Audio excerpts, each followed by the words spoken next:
خدا کی یاد دہانی اس کی نعمتوں کے ذریعے۔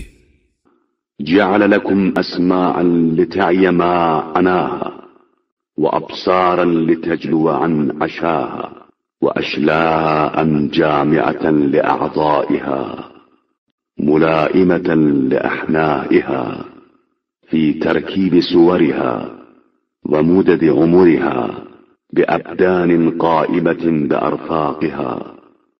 اس نے تمہیں کان عنایت کیے ہیں تاکہ ضروری باتوں کو سنیں، اور آنکھیں دی ہیں تاکہ بے بصری میں روشنی عطا کریں، اور جسم کے وہ حصے دیے ہیں جو مختلف اعضاء کو سمیٹنے والے ہیں اور ان کے پیچ و خم کے لیے مناسب ہیں۔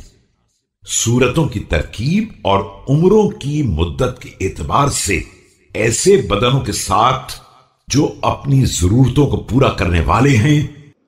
وقلوب الرائدة لأرزاقها في مجللات نعمه وموجبات مننه وحواجز عافيته وقدر لكم أعمارا سترها عنكم۔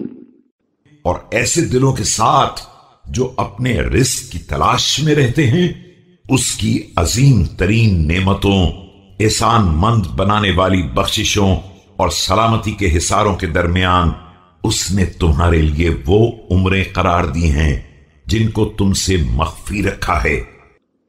وخلف لكم عبرا من آثار الماضين قبلكم من مستمتع خلاقهم ومستفسح خناقهم ارهقتهم المنايا دون الآمال۔ اور تمہارے لیے ماضی میں گزر جانے والوں کے آثار میں عبرتیں فراہم کر دی ہیں، وہ لوگ جو اپنے حظ و نصیب سے لطف اندوز ہو رہے تھے اور ہر بندھن سے آزاد تھے، لیکن موت نے انہیں امیدوں کی تکمیل سے پہلے ہی گرفتار کر لیا۔ وشذبهم عنها تخرم الآجال لم يمهدوا في سلامة الأبدان ولم يعتبروا في أنف الأوان، فهل ينتظر أهل بضاضة الشباب إلا حواني الهرم۔ اور اجل کی ہلاکت سامانیوں نے انہیں حصول مقصد سے الگ کر دیا۔ انہوں نے بدن کی سلامتی کے وقت کوئی تیاری نہیں کی تھی اور ابتدائی اوقات میں کوئی عبرت حاصل نہیں کی تھی، تو کیا جوانی کی تر و تازہ عمریں رکھنے والے بڑھاپے میں کمر جھک جانے کا انتظار کر رہے ہیں؟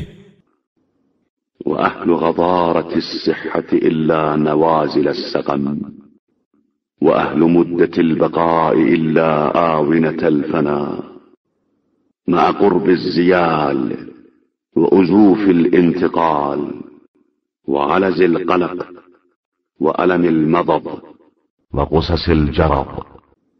اور کیا صحت کی تازگی رکھنے والے مصیبتوں اور بیماریوں کے حوادث کا انتظار کر رہے ہیں؟ اور کیا بقا کی مدت رکھنے والے فنا کے وقت کے منتظر ہیں، جبکہ وقت زوال قریب ہوگا اور انتقال کی ساتھ نزدیک تر ہوگی، اور بستر مرگ پر قلق کی بے چینیاں اور سوز و تپش کا رنج و الم اور لعاب دہن کے پھندے ہوں گے۔